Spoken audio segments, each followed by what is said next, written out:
It's cut the cap though with JMG, not Tony. All right, so I know that you haven't been in sales a long time. Obviously, Yeah, no, you're I'm definitely like right. I'm like basically your dad when it comes down to sales, right? Okay, I wouldn't say So all that. I kind of wanted to talk about how you can kind of get different experiences, different questions a lot of people have. You've been doing this for how long? About 4 months now. 4 months. I've been doing this for, I mean, about 4 years. So it's a lot of difference in like skill and everything like that. So what I kind of wanted to know is I wanted to ask you these questions as if you were a customer, what you think the answers are from that standpoint. And then I'll actually tell you what the best answer should be and what the best way to do it should be. All right, So let's get it. what do you think is the best month to buy a car? Like if you're a customer, what is the best month to buy a car in your opinion? I mean, probably December, November. Why so? I mean, I've heard whole time I've been here, get ready for December to remember. I've seen it on commercials all day, every day, my whole life. So it's kind of like, especially sports. But I mean, it's just kind of like everything's kind of gearing you towards buying in December, just in your daily life. So here's honestly the truth of the matter. There is no real best month to buy a car. Now, can you get a little bit better deal depending on what month it is because of different incentives that the manufacturer throws out? It's honestly really just vehicle dependent, if I'm being completely honest. I mean, if you're buying a Toyota, if you're buying a Lexus, if you're buying a Volkswagen, if you're buying like Nissans, BMWs, Mercedes, a lot of your more luxurious brands were either your higher class, middle class cars, if that makes sense. Typically it makes more sense to buy those like if you're thinking about buying in September, October, December, then buy in December because you're gonna get all your end of the year push. If you're looking at buying your normal brands like, your Fords, your Chevys, a lot of them have really, really special incentives starting in the end of spring to like summertime, around your May, June, July, because they normally make big pushes for their summer sales events and everything like that. But Right. honestly speaking, most deals are good all throughout the year. We haven't seen deals as good as they are now because of COVID, but in normality, most of the time, you can get a good deal all around the time. So, whenever you were kind of just before sales, before car sales, when did you think was the best month, with the best time to buy a car? Was it beginning, middle, or end? I mean, I kind of, when I bought my car, I've only bought one car in my lifetime. When I bought my car, it was in that middle part of the month, but it was also a necessity for me.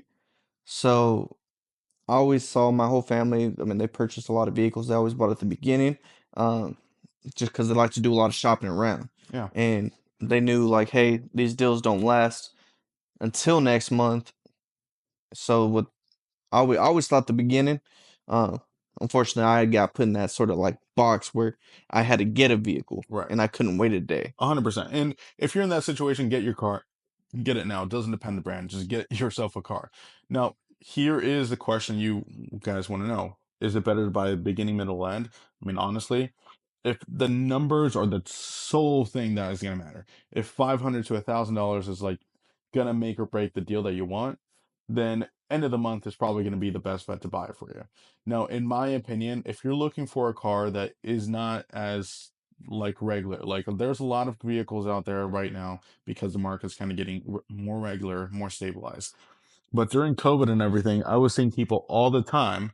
They were walking away from deals at the beginning of the month, middle of the month, because they wanted to wait till end of the month to get the deal, right? Well, here's what happened a lot of the times. They wait till the end of the month to get a good deal, which they got a better deal on another car. But guess what? The car they actually wanted sold, Right. right? And then now they have to wait till the month after because that's when the dealership gets it or things like that. Now, obviously, dealership can always dealer trade and do those things, but then a lot of the times, I mean, as a dealership, you're not as incentivized to give a skid of a deal. If now you have to go pay transportation to go get that vehicle and so on and so forth, it just costs more money. So, do you think you get a better deal if you buy from someone newer like yourself or someone more experienced like myself?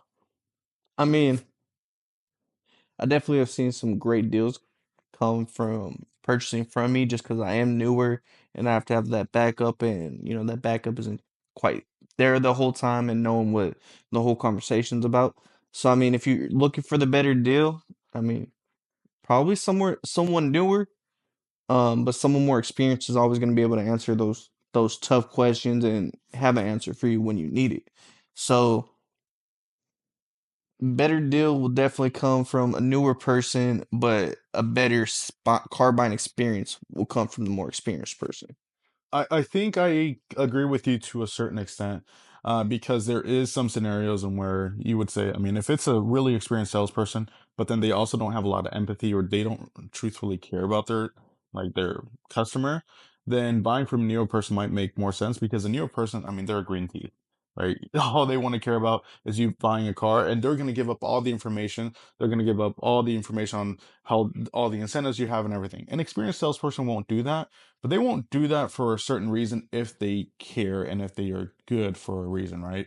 For example, me, if a customer is coming in for wanting, let's say they want a certain vehicle, it makes no sense for me to give out all the information on incentives or anything. I'm going to sound like an ad, right? That doesn't really help them or anything just yet.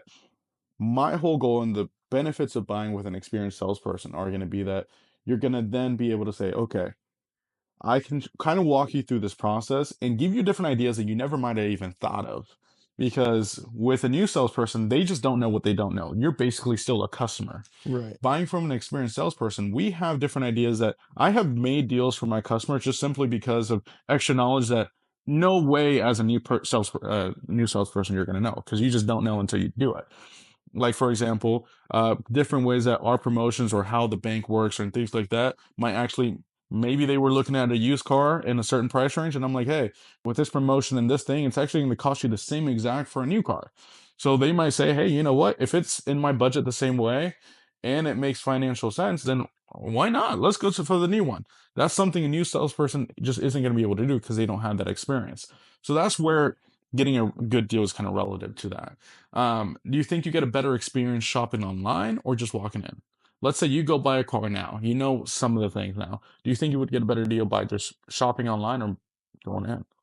Definitely not. I mean, I think you're gonna get the better deal simply just by going in because when you buy online, you kind of put yourself in that sort of box where it's like, all right, well, this is the price I see. This is the price, so I can't negotiate down, I can't negotiate up, I can't add what I want to add, I can't get specifics. When you go in person, I mean, you can find the right vehicle, you can negotiate the price down, you can negotiate whatever's more important to you, you can figure that out.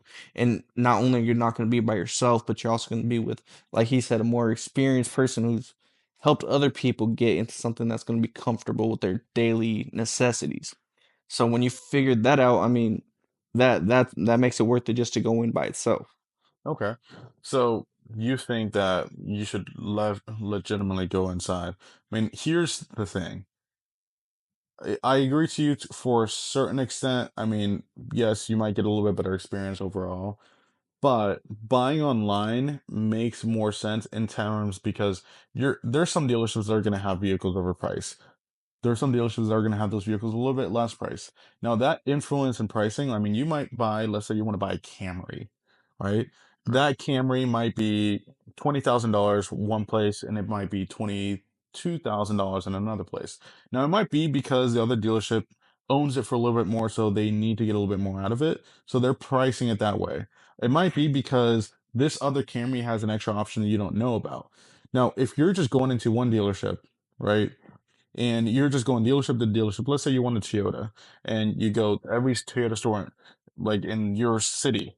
Well, they all might be the same exact car, but priced differently because of different things. Buying online does give you the opportunity to kind of know, okay, why is it that they're differently priced? Because in reality, if both the vehicles have the same miles, they're both the same trim level, and both have the same features, they should be within $500 of each other. Now, Right. maybe a little bit more because of condition, but if condition's all the same and everything, that's my opinion on that. Do you think you should negotiate out the door or payment whenever buying a car? So, I mean, for me, I finance my vehicles. So, payments are a little more important to me than an out the door because it ends up being the same at the end of it. So, to answer your question, yeah, Oh, payments. payments. Okay. It depends on what you want to do. Right. If you're wanting to get a what I think is the best overall deal, It really just depends on what your ultimate goal is. I mean, if you're planning on paying off this vehicle within the next 2 years, 3 years, then a combination of both might make sense. Here's why. Because at the end of the day, what you're going to pay in those 3 years and how I personally buy cars, and trust me, I bought about 14 cars in the last 2 years. It's kind of crazy, right? Um, I look at what it's going to cost me to own this vehicle for the next year, 2 years, 3 years. Because if I'm going to own this vehicle, it's not just how much my payment is, it's how much is it going to cost me in interest, how much is this going to be? Because I care about all those things. So negotiating in and out the door costs, let's say that you say, "Hey, I want to negotiate this out the door cost to $25,000 for this Nissan Altima, right? Well, if your payment is $600 a month, then that's going to cost you a heck of a lot more than $25,000. You might say, "Oh, R- cool, this car sells for 28, but I negotiated for 25." What's actually going to cost you a lot more than that because if you're financing and your interest rate is higher, then it doesn't really make sense. It might make more sense to take a little bit higher price if you can get a better interest rate, if a combination of payment and price are the biggest thing. So I honestly just think it depends on that vehicle situation. If you're looking for overall costs, and the difference is typically between $1,000 or $2,000, but you can get a way better interest rate the other way, I always recommend taking the interest rate because you're going to be able to save more money because most people don't pay off their vehicles. Most people keep their cars for about 3 to 4 years and then trade it in for something else. But if you have a 8, 9, 10, 11, 12, 15% interest rate compared to a 1, 2, 3, 4, 5, 6% interest rate because you can take an incentivized rate compared to the other, then it 100% makes more sense to do it that way.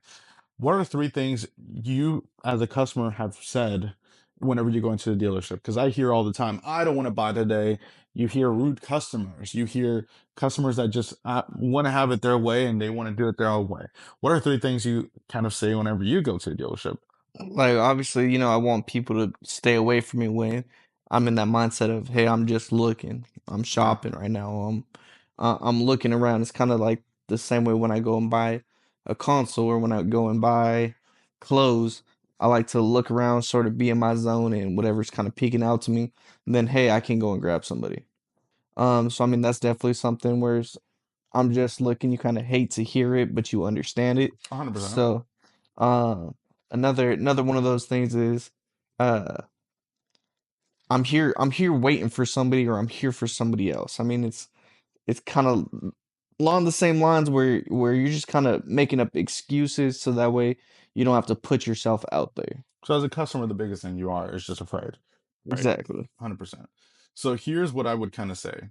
In my experience, the worst of things that you never want to say to like in a car dealership or anything is, "I don't want to be talked to," all this and that, because immediately your salesperson is no longer going to really have a fun experience with you. Because if you're being rude to somebody, at the end of the day, this is their job, right? Yeah. This is my job. This is your job. And even though I understand you might have had a bad experience in the past, by being rude to someone, I mean, just think about it from a human being. I mean, you're a human at the end of the day. A lot of salespeople actually, everyone thinks that salespeople lie to customers all the time. If I'm being completely honest, we get lied to a heck of a lot more than a salesperson will ever lie to you. Yeah. Because there are so many salespeople that are people pleasers that will do what they want because they're just not natural born salespeople, or they just simply don't know enough or don't care enough about the extra 20 bucks that might make them more money to, because if you build a good relationship with your salesperson, they honestly are fighting for you to get a better deal because they feel good inside. They feel like they're gonna see you after this and so on and so forth. So it really just depends. How do you negotiate a car deal? I mean, I negotiate sort of from the very beginning, and it's really just like I like to throw it out there like, hey, this is the price I want to be at, and this is what I'm looking for.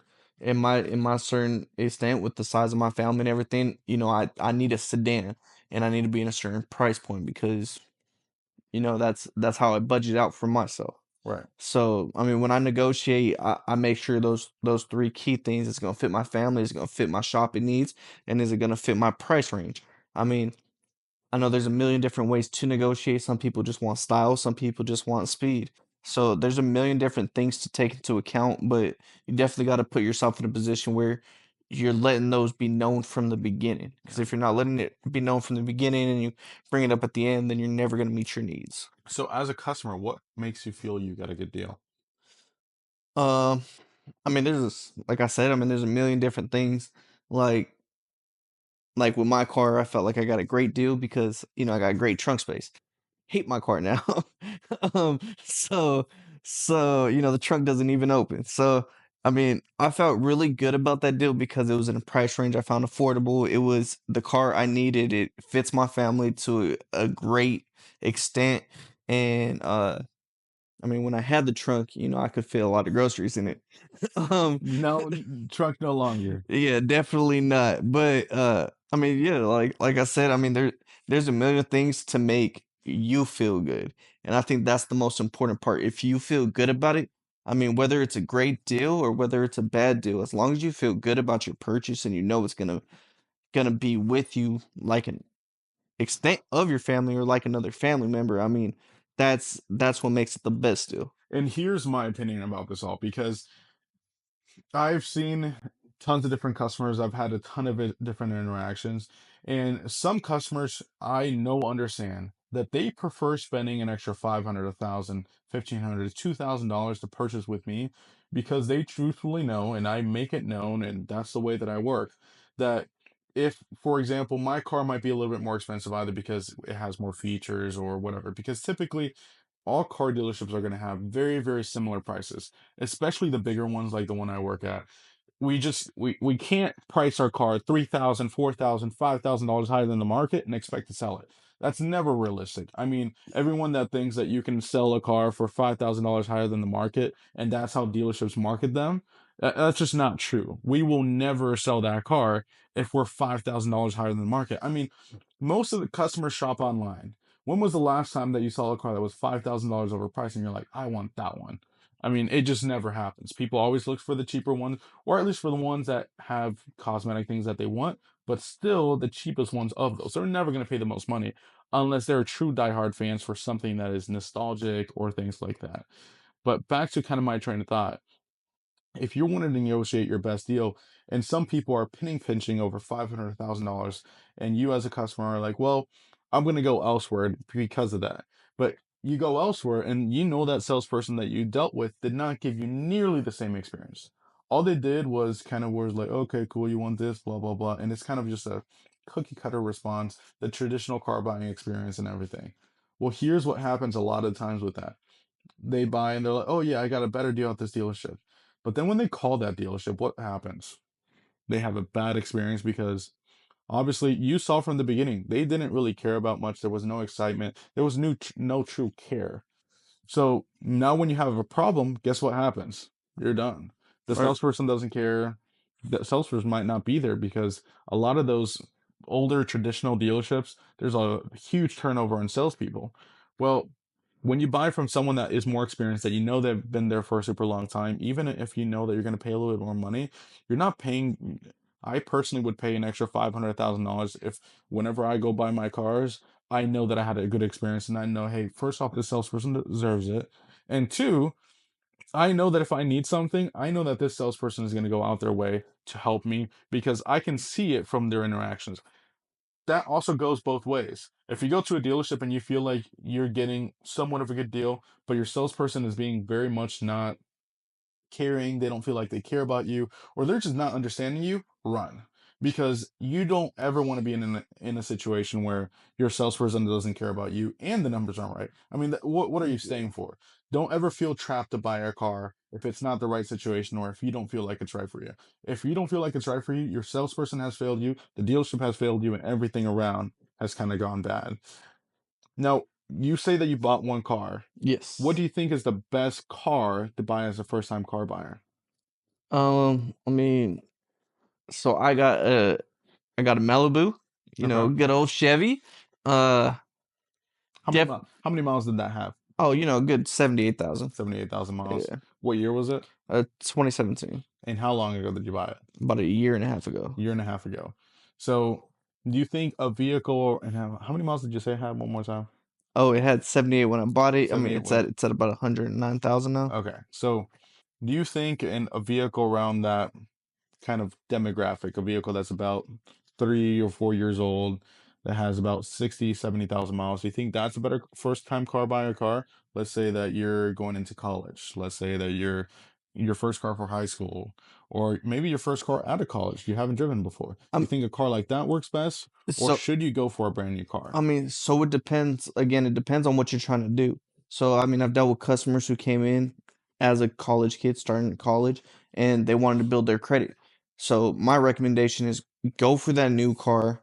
That's going to be about the same price. I mean, go for that and have it all throughout your college, so that way you're not having to lose out or hurt yourself later on 2 years from now while you're still in college. All of a sudden you have that car when you're out of college and you're not having to pick up pieces while you're picking up your life after college. Um, for people a little bit older who are buying their first car, I mean, sometimes used is the way to go. It's all based on situation. And I mean, a lot of times when you're 18, 19, I mean, new cars as a first time buyer is going to be the best way to go to reach that payment that's going to be affordable and to have that sort of longevity and build yourself in a more sustainable way, whether it's just getting to work, whether it's getting to college, whether it's going to friends' houses, whether it's just knowing that you're going to have something while you're trying to build something. I think the average person should buy first a sedan or SUV. Let's say you're a college kid, or let's say you're an 18-year-old buying your first car. I think the cars you should buy is one, a sedan, Right. right? That's probably your best one. If you're average height, average everything, sedan is probably your best bet. You're a Yeah. college kid, save your money. Like, No, for sure. save your money. You're gonna want that extra money by spending all those extra features. Second, get a basic first car. Yeah. Don't go for all the bells and whistles. All the bells and whistles. The more bells and whistles you have, the more likely they are to fail. You're a college kid again. Yeah. Stay You, humble. you don't need the Right? Mustang. You don't need a Mustang. You don't need a Camaro, especially if it's your first time car and you're going into college or something like that. Save your money. Go to Yeah. something cheaper. Go to the base model or the model right above that. Number three, don't go for too big of a car that is going to waste too much gas or anything. Yeah. Again, if you're a first time buyer, you're a first time college student, I mean, there is no point in buying a big old pickup truck, F-150, because you've always wanted one and now you're 18 years old and you've got a decent down payment and you can find a used one that is now 5 years old with 70,000 miles and think that that's a good financial decision. Yeah. Go for something that's a little bit cheaper, that is going to be a little bit more worn in, or if you're going to go brand new, then get something that, again, a Toyota Corolla, a Volkswagen Jetta, a Honda Civic. Now the Honda Civics, they're getting crazy expensive. I mean, Yeah. a Honda Civic now is like $28,000. I think that's ridiculous. But a Jetta is always really nice. I mean, get a Nissan Sentra. I mean, look for these. It's really hard because a lot of manufacturers nowadays aren't really even making sedans. But go for something cheaper like that, where hey, you want that car to last you 3 or 4 years. A lot of the times, if I'm being honest, and you're younger, you're gonna crash that car, right? Yeah. So why would you want to spend all this money into a car that might get into accidents, might get door dinged in your college, might get scratched if you're doing things you shouldn't at night? There are tons of different things, right? Yeah. Um, I mean, one of the best things is that as a as being in a dealership, we negotiate all the time, and customers see it as a good thing. Some customers see it as a bad thing. Some customers just want to come in, see the price, and make it happen. Yeah. So, as a customer, whenever you were just buying cars, because I mean, before 4 months ago, you were a customer. Yeah. Did you prefer buying from somewhere like CarMax, which had no haggle pricing, or do you prefer going to the dealership and negotiating, even though you don't like it? Everyone says they don't like it, Um. but do you prefer not being able to negotiate? So, so me, I like haggling, and I like that. I liked it as a customer, as a salesman. I hate it. Realistically, I mean, I don't like it now, but I mean, as a customer, I always thought like, hey, I'm a good talker. I'm a good, I did a bunch of different other types of sales, so I knew what to say. I knew how to say it. Yeah, I mean, I definitely thought haggling would get me the best deal on the best car, where I ended up with what I ended up at, the price I ended up. Where my mom, she's done no haggle for her past three cars, and you're right, she's a little older, but she crashed them. So I mean, doesn't matter your age at that point. But I mean, that no haggle, I definitely think that that's sort of the way things are trending, just because you always want to feel good about your purchase, and as a dealer you always want to feel good about your sale. so 100%. so I mean, definitely, like, no haggle is the way I prefer as a customer now, not even just as a salesman, but as a customer. That's fair. I mean, honestly, it can go kind of both ways. You can typically, if you go a no haggle experience, typically you end up paying a little bit more, but you pay again for the experience of not having to worry about it. But then again, if you go to any dealership and pay their online price, it's the same thing as no haggling because that's all that's really happening. So Yeah. take that into account. If you ever want to go and say, "Hey, I want to buy a car, but CarMax doesn't have it," but someone else at another dealership has it, and you want to pay their online price, there's a good chance you can just go to the dealership and pay their online price and be fine. All I'm saying. Now, would you ever buy an electric car? An electric car? Yeah. I mean, for myself, probably not. Why not? I mean, I like the rev of the engine. I'm more like, I guess the word to say would be egotistical with it. I mean, I like the sound of a car revving up. I like all that. My wife, her dream car is a Tesla.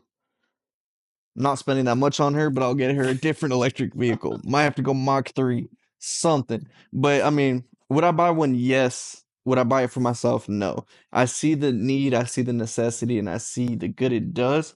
But it's But not your personal preference. exactly, it's just it doesn't fit into my lifestyle and how I see myself stylistically. I have one final question that I think everyone kind of knows, but as a customer, why do people hate dealerships? Like you say, I mean, a lot of that traditional dealership experience, I mean, it's just left a bad taste in everybody's mouths. And it's you see it on old TV shows, you see it on new TV shows, you see it on memes, you see it on a bunch of different stuff. It's a bunch of, excuse my language, but it's kind of like F you, pay me, Right. more than, hey, let's figure out your needs. Let's figure out what we can do so that way we can make something work. It's more like, hey, I don't care what you want. I don't care what you need. I don't care what you want to pay. This is what you're getting. This is what you're going to have in your life, and this is what you're paying. So, I mean, I definitely think that old traditional car buying way has kind of ruined it for the people who are actually trying to make a difference in people's lives. 100%. Well, I definitely agree, and I appreciate you coming on the show.